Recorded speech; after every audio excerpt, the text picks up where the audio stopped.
ভাই, তুমি না বলছিলা যে ফেসবুক জগতের রাজা বা রানী কিভাবে হওয়া যায়? আমাকে একটু শিখাও না। বা দর্শকও তো দেখতেছে, দর্শক একটু শিখুক। তুমি না বলছো যে কাল লাইভ দেখলে ফেসবুক জগতে রাজা বা রানী হওয়া যায়? একটু দর্শকদের সামনে একটু শেয়ার করো, একটু শুনি, সবাই জানুক, শিখুক, বুঝুক। ফেসবুক জগতে রাজা বা রানী হওয়ার যে উপায়টা, এটা যদি তুমি বলে দাও, দর্শকও জানতে পারবে, আমিও এখান থেকে জানতে পারবো। তাহলে বলে দাও, দর্শকও জানুক, আমিও জানি। আচ্ছা, তুমি যেহেতু প্রশ্নটা করছো, তাহলে আমি উত্তরটা দিতেছি। দর্শক, আপনাদেরকে বলে দিচ্ছি আর তোমাকে বলে দিতেছি, মনোযোগ দিয়ে শোনো। ফেসবুক জগতের রাজা বা রানী যদি হতে চান, আপনারা স্ক্রিনে যে পেজটি দেখতে পারতেছেন, এই পেজের নাম হচ্ছে বুলবুল ব্লগস 01। আপনারা যদি সবসময় এই স্যারের এই পেজের মধ্যে থাকতে পারেন, তাহলে আপনারা এখান থেকে অনেক কিছু শিখতে পারবেন, জানতে পারবেন, বুঝতে পারবেন। এমনকি এখান থেকে শিখে জেনে বুঝে ফেসবুক জগতের রাজা বা রানী হয়ে যাবেন।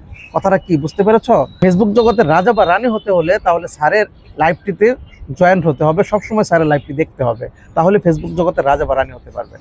আমি বলে দিলাম এই কথাটা, বিশ্বাস না হলে আপনারা গিয়ে দেখতে পারেন।